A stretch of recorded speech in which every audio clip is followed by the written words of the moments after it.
Once upon a time, in a peaceful pine forest, there lived a pleasant little rabbit named Oliver. Now, Oliver was no ordinary rabbit. He wasn't satisfied with simply snacking on sweet strawberries or dozing under the dappled daylight. No, Oliver was an inquisitive individual who couldn't help but wonder about everything. Why were the leaves on the tree such a brilliant shade of green? How did the honey bee make such a perfectly round honeycomb? What was that strange sound in the tall grass? There was never a moment when Oliver wasn't asking questions. And while his fellow forest creatures often found Oliver's endless inquiries a bit irritating, they couldn't help but admire his enthusiasm. They also knew that Oliver meant well, that his heart was as pure as the morning dew, and that his intentions were always good. In fact, despite their occasional annoyance at his inquisitiveness, they all secretly hoped that Oliver would ask them questions, because it usually meant he brought them tasty treats. One sunny afternoon, as Oliver skipped through the soft moss carpeting the forest floor, he spotted a particularly plump patch of wild strawberries. He happily munched on the juicy red fruit, until suddenly he noticed something strange. A beautiful butterfly with shimmering sapphire wings was delicately sipping nectar from a nearby flower. Oliver hopped closer and exclaimed, "Oh, how lovely! Butterfly, how do you fly so gracefully?" The butterfly, startled by the sudden interruption, fluttered a few inches into the air and replied in a voice like tinkling bells, "Why, I simply flap my wings and trust the wind to lift me higher, little rabbit." The wind, Oliver pondered aloud, tilting his head. That sounds magical. How does the wind work? The butterfly looked at him for a moment, then said, with a gentle smile, "The wind is a gift from the sky. You should ask the clouds, little rabbit. They know much more about it than I do." With a grateful nod to the butterfly, Oliver set off to find the nearest cloud. As he skipped through the forest, he soon came across a babbling brook. Looking around for a safe crossing, Oliver spied a fallen log that stretched across the water like a miniature bridge. Just as he was about to step onto the log, he heard a deep voice rumble, "Hold, little rabbit. Before you cross my bridge, you must answer a riddle." Startled, Oliver looked around for the source of the voice, and then he saw it.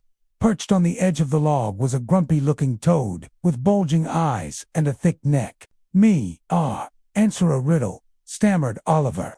"But I don't know any riddles." The toad leaned closer, his voice softening slightly. "Well, then let me ask you one. What has no voice but can still speak to you? What has no hands yet can guide your path? What has no eyes yet can show you the way?" Puzzled, Oliver thought long and hard. He considered the trees, the birds, the wind, but none of these seemed to fit the riddle. I don't know, Mr. Toad," he admitted. "I'm sorry, but I must have the answer," the toad insisted. "If you don't, you cannot pass." Just when Oliver was about to give up, he remembered the clouds floating above. They didn't have a voice, but they could speak to him through their shapes. They didn't have hands, yet they could guide his path. By showing him their ever-changing forms, they didn't have eyes, yet they could show him the way forward. Is it the clouds?" he asked hesitantly. The toad's eyes widened in surprise. "Yes," he croaked. "It is indeed the clouds." "Very well, little rabbit, you may cross my bridge." Grateful for the toad's help, Oliver hurried across the log and continued his search for the clouds.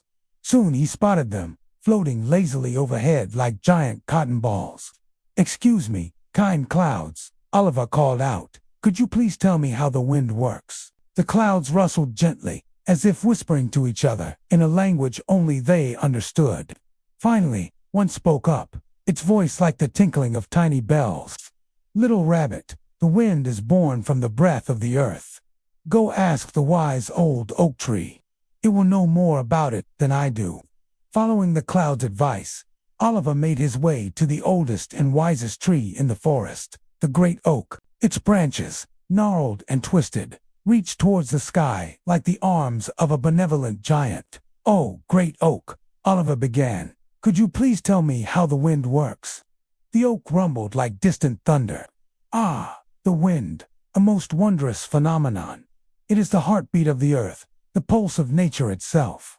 It carries the scent of blooming flowers and the whisper of faraway lands. It dances through the valleys, rustles the leaves, and bends the grasses. Oliver, captivated by the tree's poetic words, felt a sense of awe and wonder.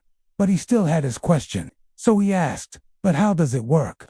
The oak chuckled, a sound like crackling twigs. "That, little rabbit, is the greatest secret of all. The wind is a gift too precious to be fully understood. It is the breath of the world, invisible yet all-encompassing. It is the spirit of adventure, forever free and untamed. Just as you are free to explore the world with your boundless curiosity, so does the wind roam the earth with its infinite wanderlust." Though Oliver didn't get a direct answer, he felt a surge of excitement. The wind was the breath of the world. That meant he was connected to everything around him, to the swaying grasses, the towering trees, and even the clouds that drifted lazily above. Suddenly, the world seemed bigger, more vibrant, and full of possibilities. As he turned to leave, the oak called out, "Remember, little rabbit, the greatest adventures often lie in the journey, not the destination." Inspired by the oak's words, Oliver decided to explore further. Instead of searching for a single answer, he would embrace the wonder of the unknown and see where his curiosity led him. Perhaps the answers he sought were not meant to be found, but to be discovered along the way. And so, armed with his insatiable curiosity and a thirst for adventure, Oliver set off to explore the vast and mysterious world that lay beyond the Whispering Pines forest. He knew that the true adventure lay not in finding all the answers, but in asking the right questions and embracing the journey with an open heart and a curious mind. From that day on, Oliver continued to ask questions, not just because he wanted the answers, but because he loved learning and sharing his discoveries with others. His friends, initially annoyed by his endless inquiries, eventually came to appreciate his enthusiasm and the joy he found in the world. They learned to see the magic in the everyday, the wonder in the unknown, and the beauty in the endless curiosity that drove their dear friend, Oliver. And that's the end of today's story. If you enjoyed this tale, please remember to leave a like and subscribe for more enchanting adventures. Until next time, keep asking questions, stay curious, and never stop believing in the magic of the world around you. Thank you for listening.